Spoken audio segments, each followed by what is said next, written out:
and share with us. So we'll have to wait another 12 months before we get our march back, before we get our morning service back, etc., etc. So, but we're here today and we're thankful for that.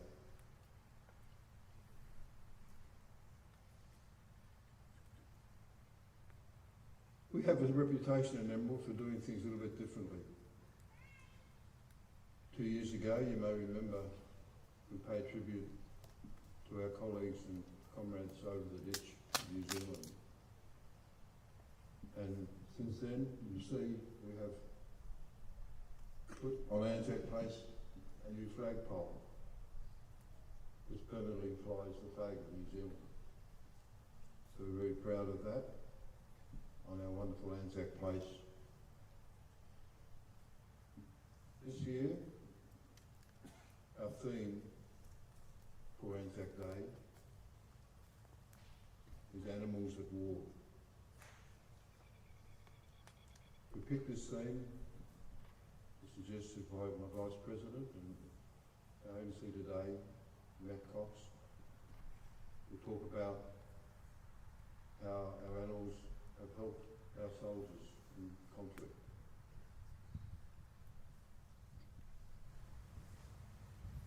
In a way, this Anzac service is part of a whole weekend of Anzac. Being a Saturday and a Sunday, and we combined with the Emerald Football Netball Club and Puffing Billy and ourselves to make a weekend of Anzac and remembering.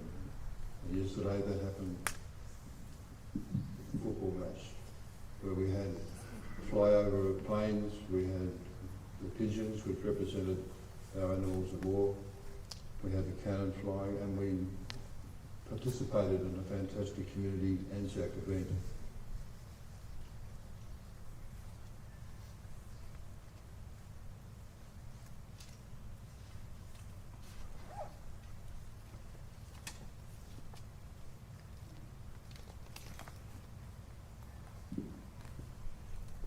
At the end of the service today, we'll be unveiling 2 new plaques. You may remember a few years ago we unveiled the plaque for all the Emerald men who died in the First World War, or served in the First World War. And that was when Anzac Place started. Today we'll be unveiling another plaque next to it, which lists all 100 men and women from Emerald who served in the Second World War. After the service, please have a look at the plaque. You may recognise many names there. We still have a vision for maybe looking at the next generation of conflicts, Vietnam, Korea, Afghanistan, Timor, and honouring those who served there as well. The other plaque we're unveiling today is in memory of all those who served in the Merchant Navy. We believe here at Emerald, and at the instigation of one of our members, Darryl Bristow, who's been pushing me to do this for many years, so finally got around to honouring the men who served in many conflicts without arms. They sailed the seas protecting our ships, and today we honour them with another plaque opposite the unknown soldier. Lastly, I'd like to reiterate my welcome to you all. To the Emerald RSL, we really welcome you to this sacred place of Anzac Place, and just to say, it's great to be back. I'll pass on now to our MC for the day, Matt Cox. Thank you.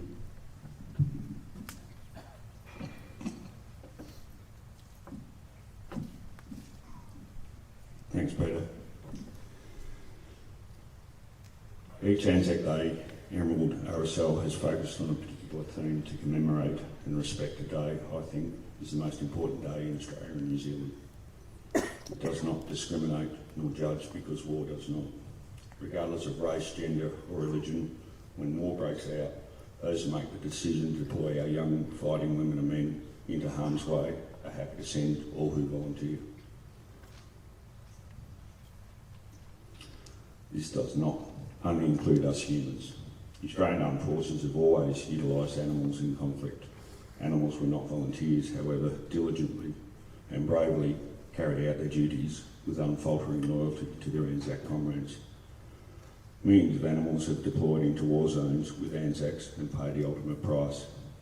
In recognition of that sacrifice, the purple poppy was created to commemorate animals in conflict, both past and present.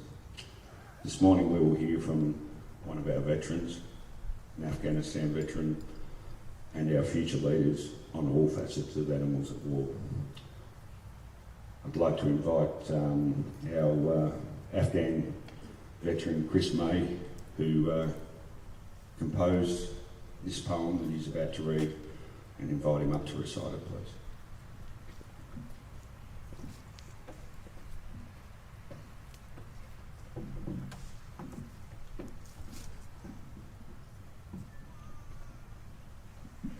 He wasn't my master.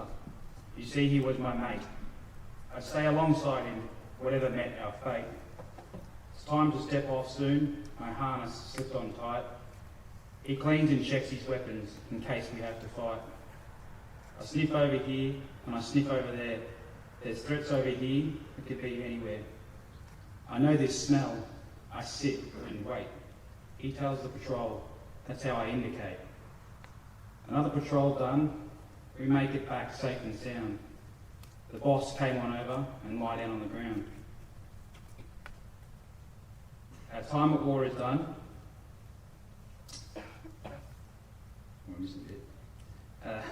On home soil now, my time at war is done. Waiting for a forever home now. Can't wait to lie in the sun. I was adopted today by a young soldier that I know. You see, we served over there together in the desert and in the snow.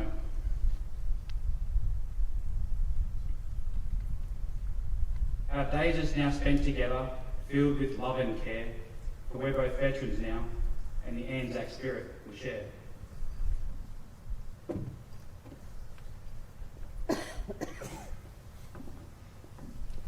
Thanks, Chris. I'd like to invite the Emerald Primary School captains up now. Lee, Thomas, Carl Brebner, Elspeth Hastings and Dunstan Runfield.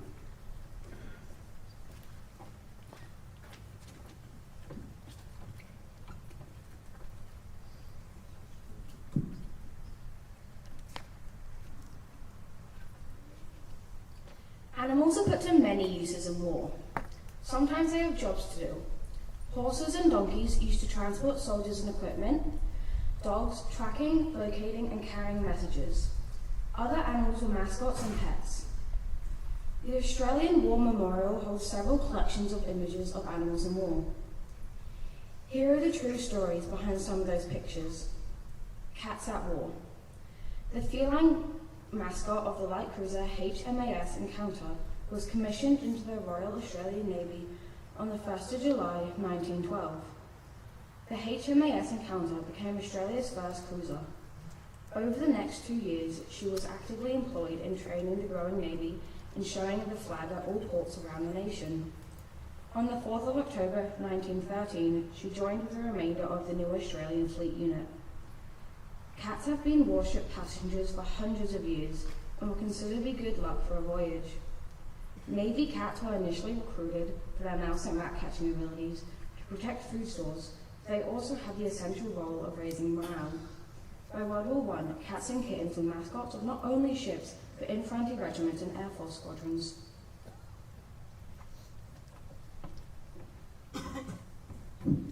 John Simpson Kirkpatrick, Simpson and his donkey. John Simpson Kirkpatrick was born in Britain but later moved to Australia. In August 1914, he enlisted in the Australian Imperial Force, serving at Gallipoli the following year as Private John Simpson in the 3rd Field Ambulance, Australian Army Medical Corps.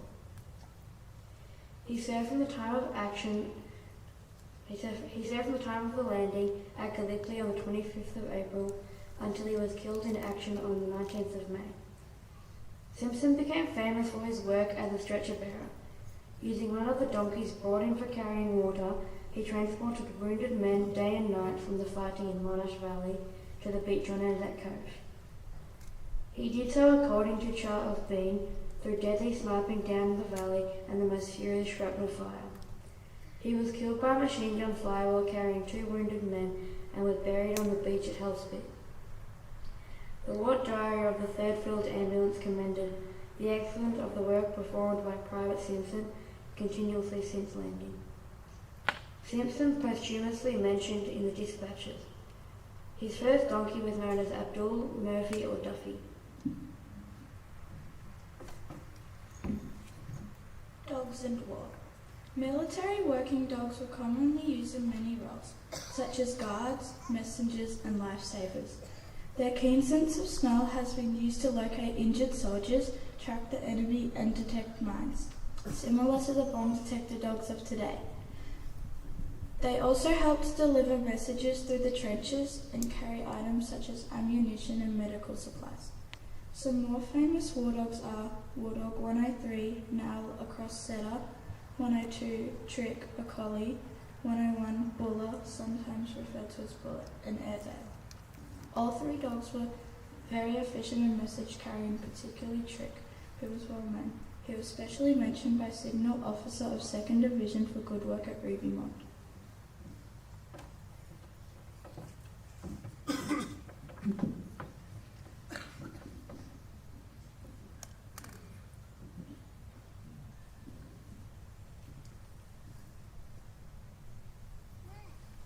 Ferdy the beer-loving possum.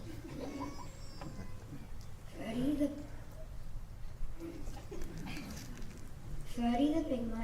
pygmy flying possum saw active service with the RAAF Spitfire Squadron. Flying Officer Robert Addison bore him on Bathurst Island.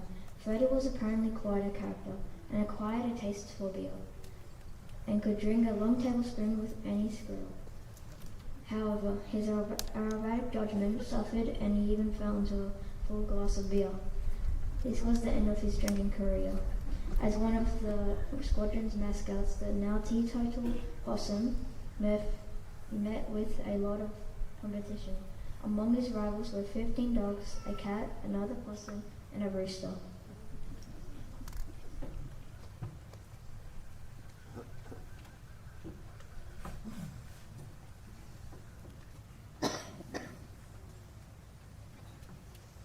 Thanks, guys. Well presented. I'd like to invite the Emerald Secondary College captains up now and invite them to do their speech.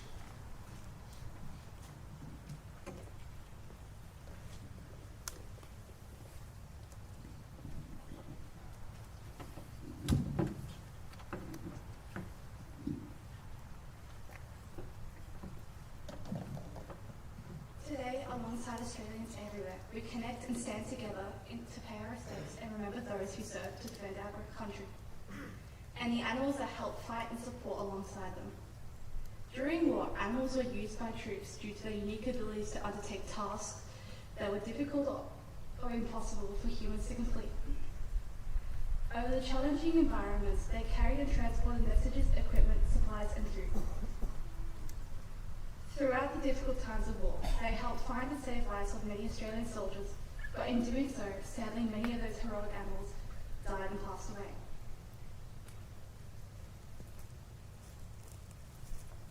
Some of the animals that stood by the Australian soldiers were horses, donkeys, dogs, camels, mules, and pigeons, and many more, each having their own role to play: a guard, guide, transporter, or messenger. While thinking about the many animals that died at war can bring us grief, but we are grateful and thankful that they stood by and supported the Australian soldiers, saving their lives. At the many memorials around Australia, they help us remember those who served for our great country and those that have sadly passed away.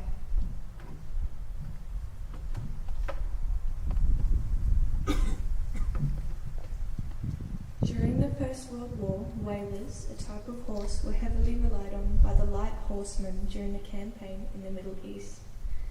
Their name was earned through their origin, New South Wales, and became known for being sturdy and hardy horses who were able to travel long distances with only a small amount of water. During battle, the horses and troops fought dismounted, sometimes charging on horseback. Often, each horse would carry 4 men, one guiding the horse while the other 3 fought. Come the end of the war, 136,000 whalers had been sent out to assist the troops, but only one made it back. This story is the story of Sandy, the only horse to make it back home after the First World War. Sandy belonged to Major General Sir William Bridges and quickly became known as the troops' favourite charger during the Battle of Gallipoli. Unfortunately, the Major was killed in action, but it was his dying wish to have his beloved horse Sandy sent back home. In 1917, Sandy was able to return to Australia after being held across Egypt and France. Sandy retired in Melbourne's West, in the place that he and 136,000 other whalers had become their long-way journey.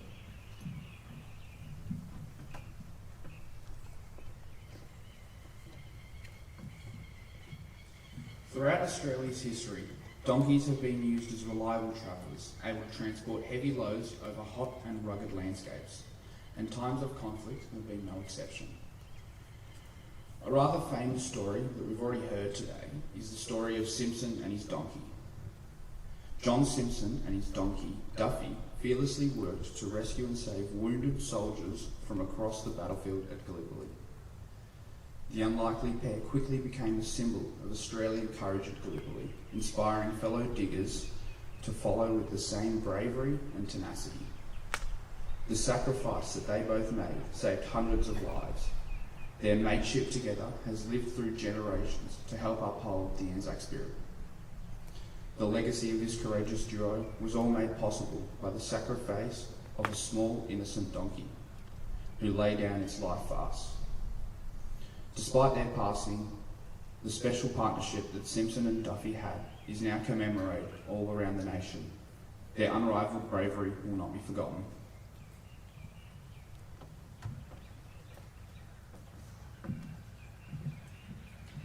Training 20,000 dogs were trained for the frontline duties during World War I. Their canines carried out aid for the wounded, took messages between the lines, and sniffed out enemy soldiers.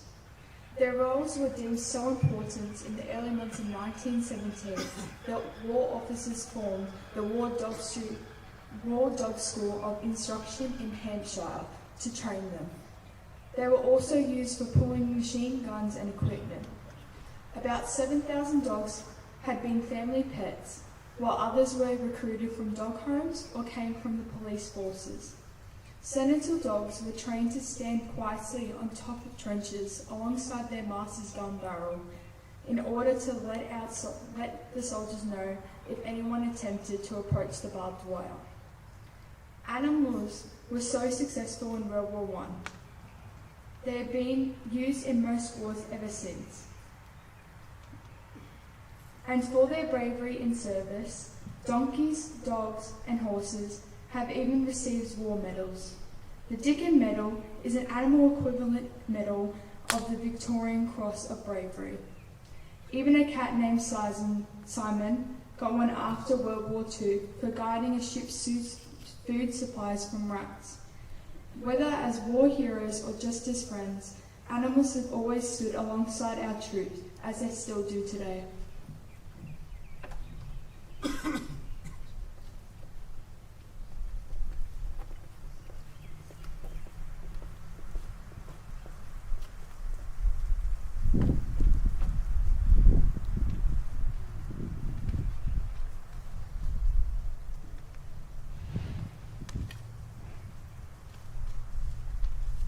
Thanks, Luke, Jasmine, Ella and Chelsea. I'll now invite Peg Maloney, the President of the RSL, to come up and recite the oath.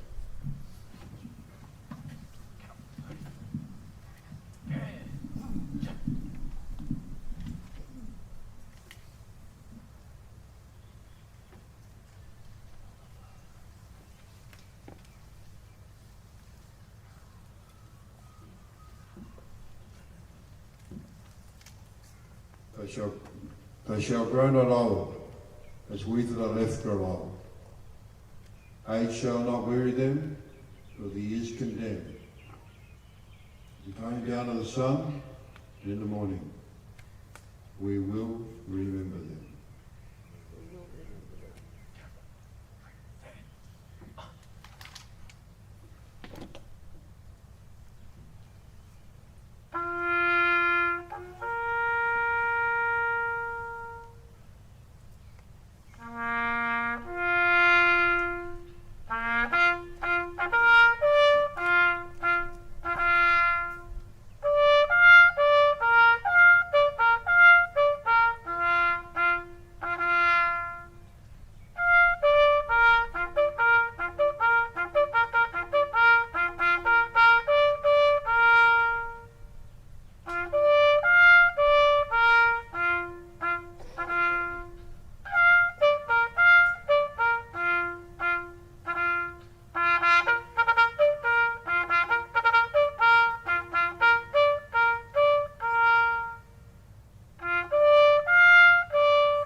Lest we forget.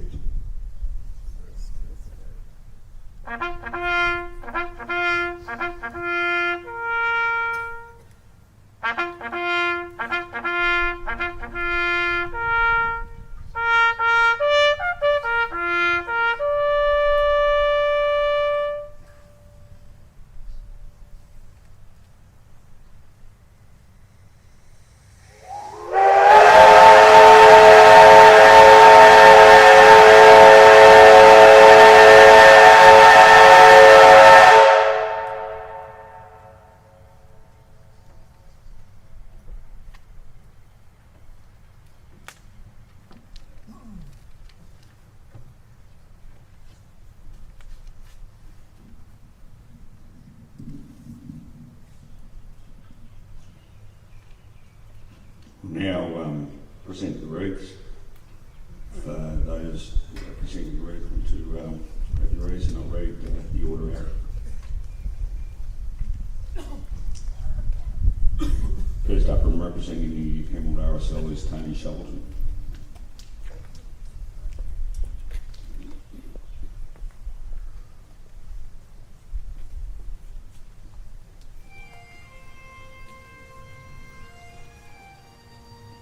From the SES, Ben Owen.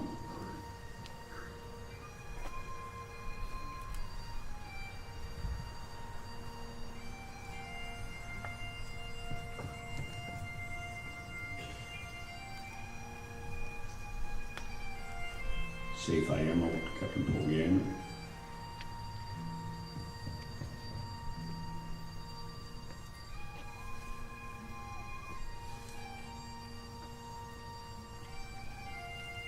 Gideon Shire, Jeff Springfield.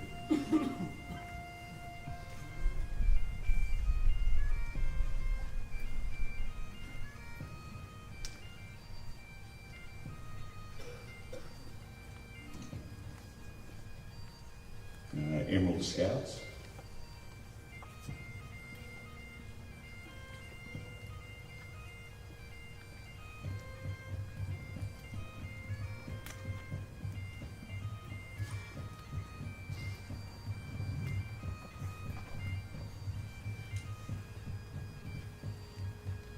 Peter Rabbit from Puff and Billy Railways.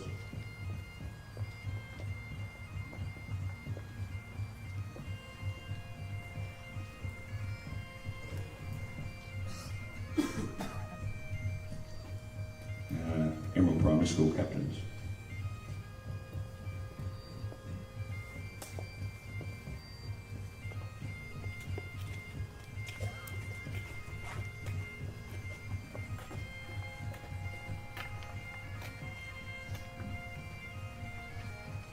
Emerald Secondary College. Ah, that's right. Sorry, that's my mistake. Emerald Cole, Christine Waller.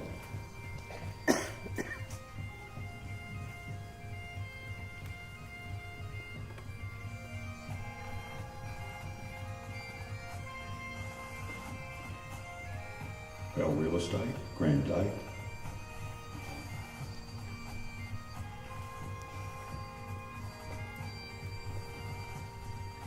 Olivia from the Emerald Preschool.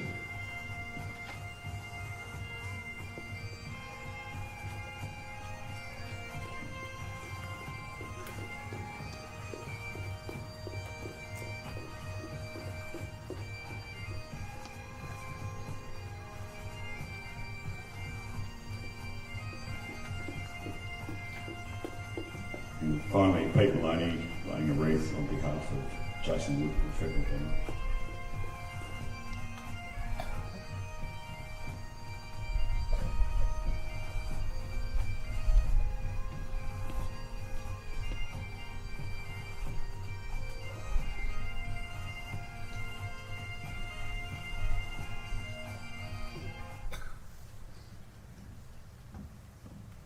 Thanks, Gary.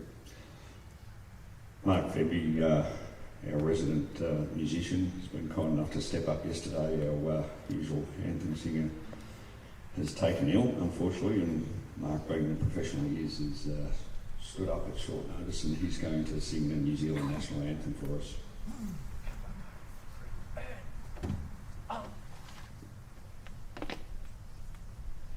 E hoa atua una iwi matora ata whakarona mea rohanoa kia hoe ko te pai kia toto atu whai mana aki chia mai a te aroa. God of nations at thy feet, in the bonds of love we meet. Hear our voices we entreat, God defend our free land. God Pacific's triple star, from the shafts of strife and war, make her praises heard afar. God defend New Zealand.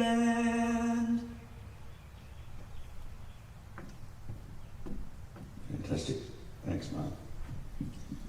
Now I invite Kiralee Ashford to sing the Australian National Anthem.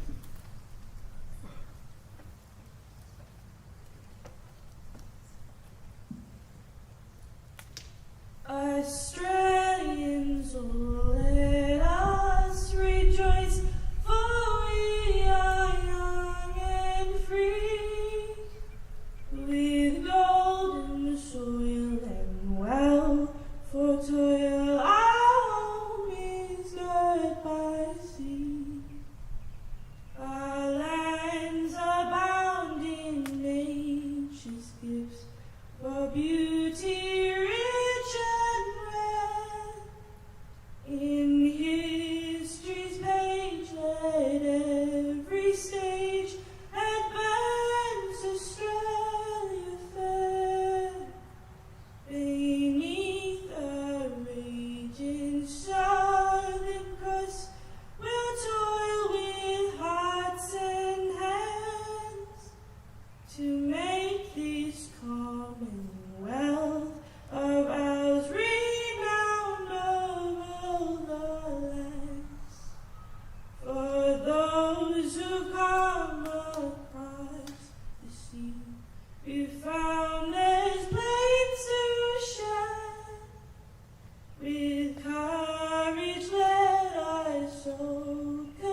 in yesterday to sing the national anthem and did an outstanding job. Car Commander will now dismount the cattle flag party.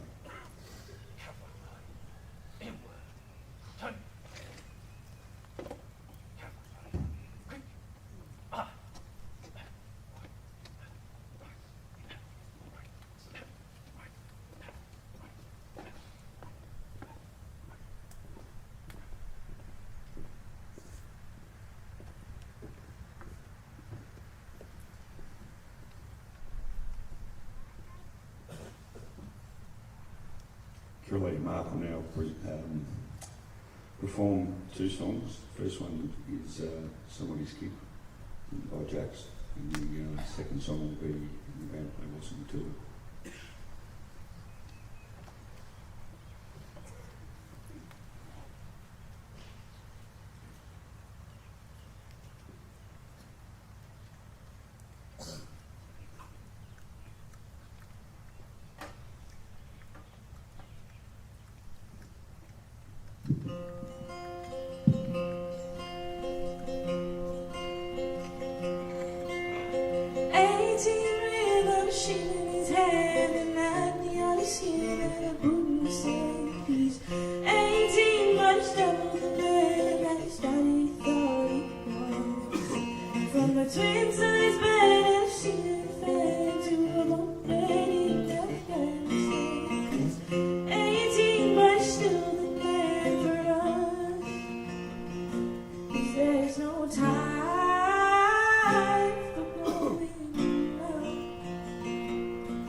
and Superman is still somebody's kid.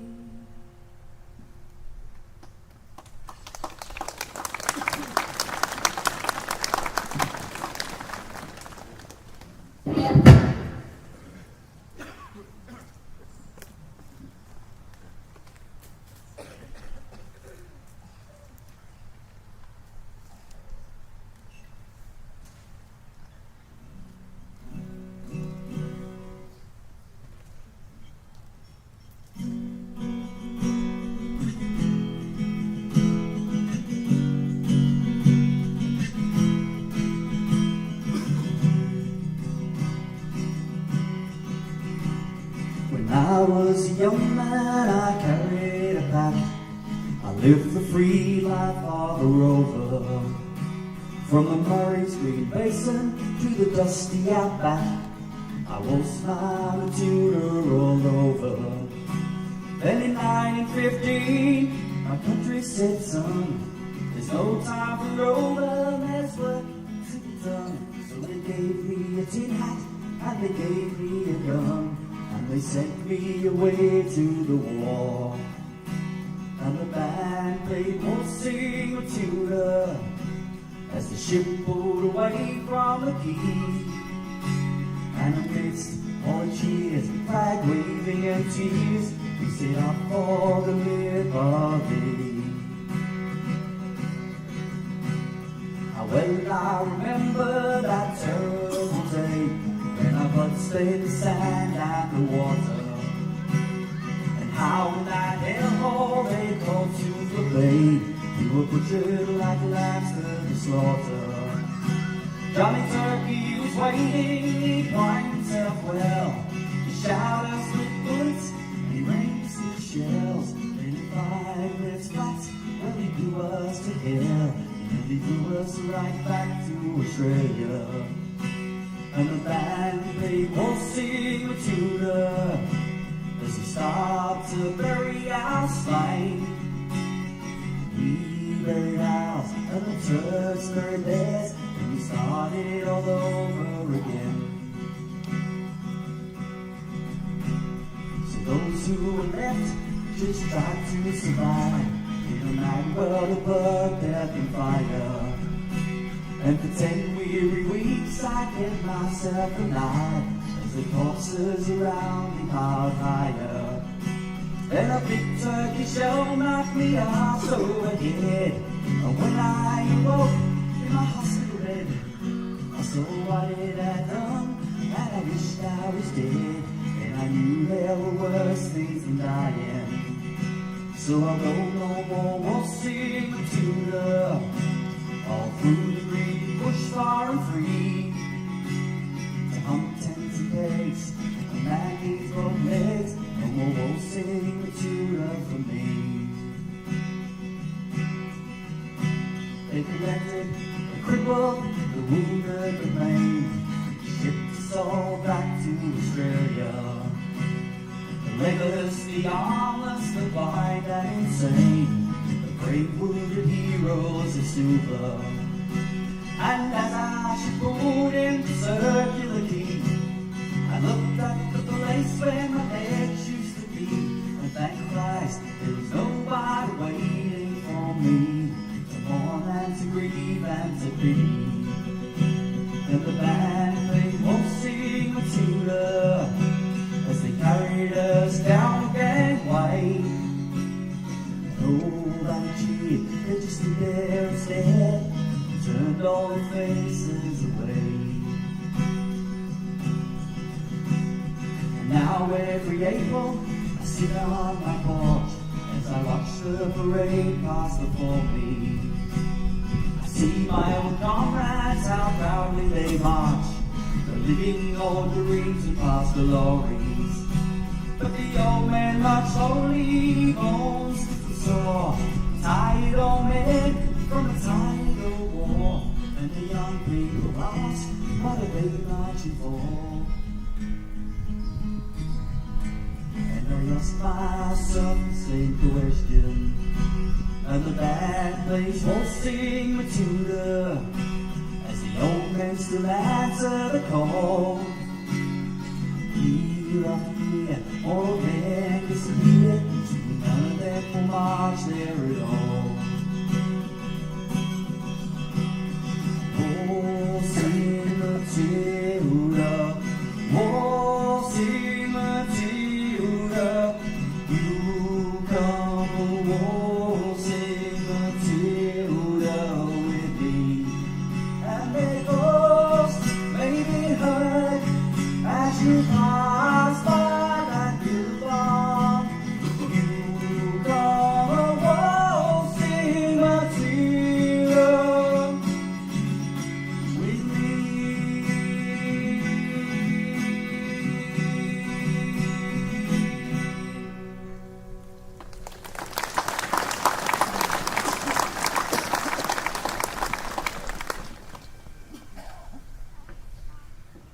Thank you, Mark and Julie. That was absolutely fantastic. I'll now get Pete Mullaney, the president, who's going to do an unveiling ceremony. And be made aware there's a few more people that need to lay wreaths, and Pete will invite you up shortly.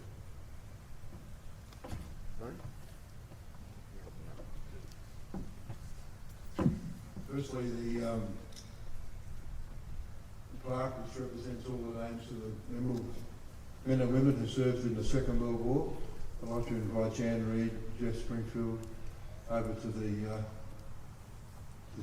plaques and we'll unveil them. Thank you. Christine?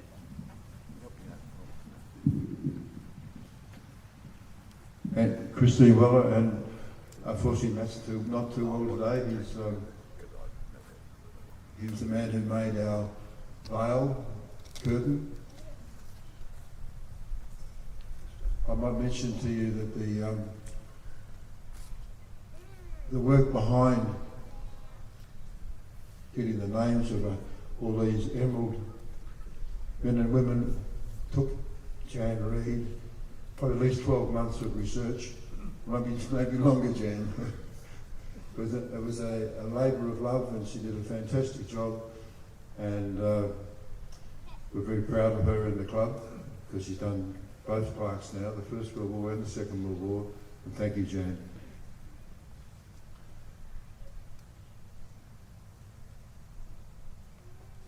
Thanks, mate.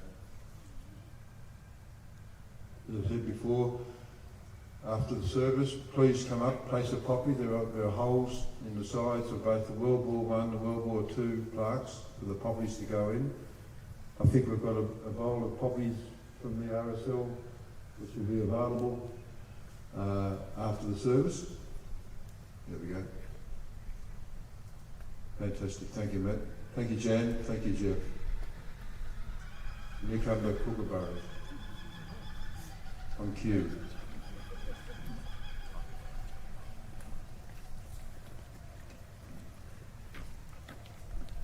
The other plaque which we have down on near the statue of the unknown soldier commemorates the Merchant Navy men and women. I'd like to call on Daryl Bristow just to have a couple of words about the history of the Merchant Navy. Daryl? We will unveil that after.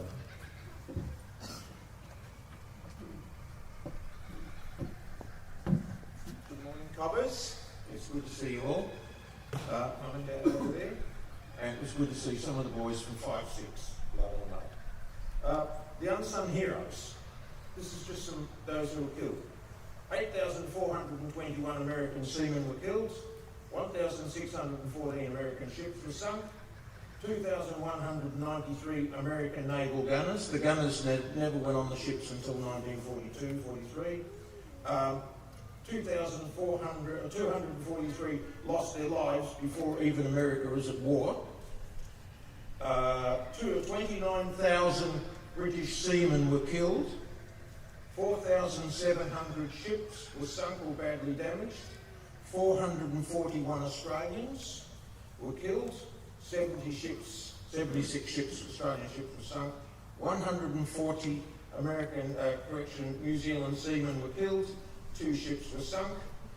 Depending on who gives you the information, Australia lost 53 or 54 merchant ships were sunk in Australian waters, plus 3 warships. There were 24 hospital ships sunk during the Second World War. No, all hospital ships were crewed by merchant seamen, the medical staff and the military personnel or Red Cross. The Australian government had 6 hospital ships. 1 was sunk by the Japanese off the coast of Queensland. The 6 main threats to merchant ships were as follows: submarines, dive bombers, level bombers, surface raiders, warships, armed merchant ships, E-boats, motor torpedo boats, mines. Now, this lets you know some of the figures. These are American figures. Merchant seamen, 1 in every 26 was killed. The Marines, 1 in 34 were killed. Well, we know how many Marines died. Army Air Force, 1 in every 48 was killed. Navy, 1 in every 114 were killed. There are 2 movies I suggest you see. The first one, Action in the North Atlantic. I know these are propaganda movies, but still it's worth looking at them. Those ships, in the early stages of the war, the ships had no weapons at all. You'd be better off throwing mum's scones at the planes. Better results. And the second one is Passage to Marseille.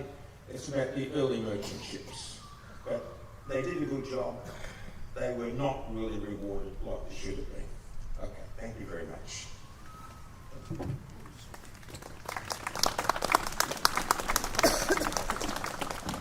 Thank you, Darryl. Okay, there's a few more wreaths that have to be laid. I'd like to call upon those organisations to come forward now and lay the wreath.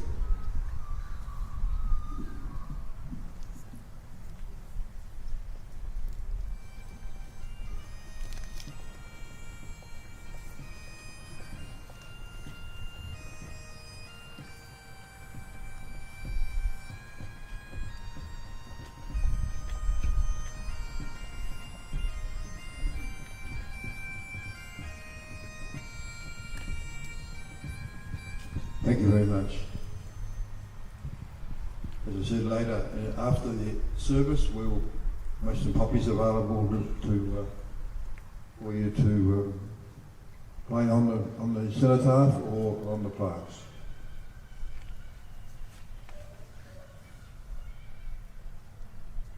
Thank you. Well, ladies and gentlemen, that brings our service to an end.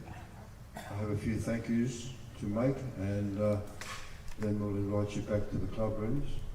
Firstly, I'd like to thank OBG Productions, a troop of young men local young men who made this possible to do our live streaming and to just make the day accessible to Emerald and to the world, seeing that we are restricted in numbers to attend today.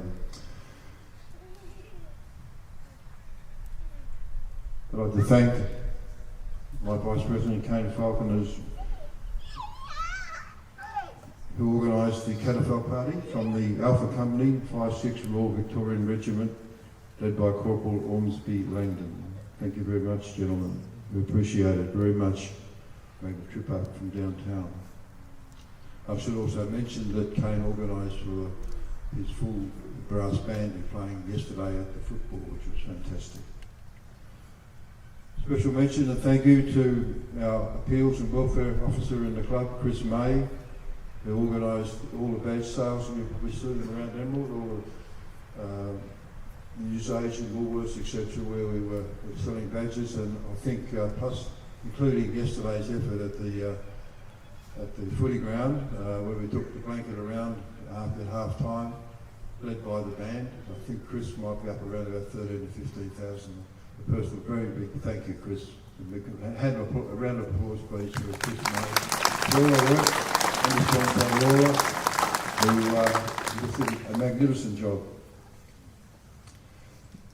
As I said before, things are getting back to normal, so that means the club rooms are open to you all, not just the 500. If there's a few more 100 out there behind there, please wander over. The scouts have got egg and bacon sandwiches on the go. And we'd like you to just share the day before you go home, and it's Bit of memories of old times. This afternoon the club will be open at 2 o'clock to show the traditional Collingwood and Essendon football match from the MCG, where there will be, I believe, 80,000 people sitting next to each other, totally socially isolated, is what they call it.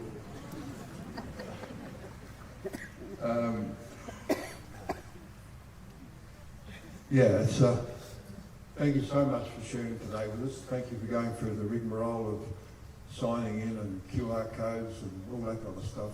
But I think you'll agree with me. There's been a fantastic presentation, and I'm very proud of all those who participated in it.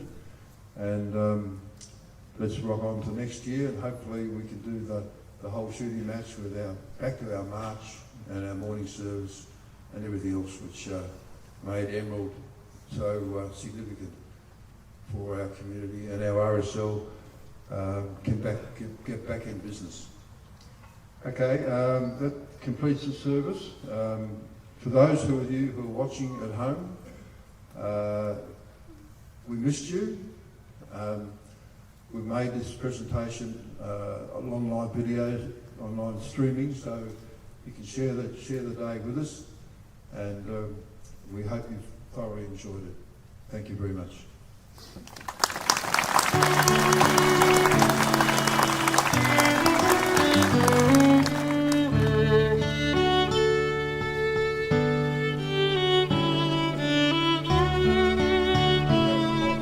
Have a copy now. Please come forward and take a copy and lay it at the reef or we can.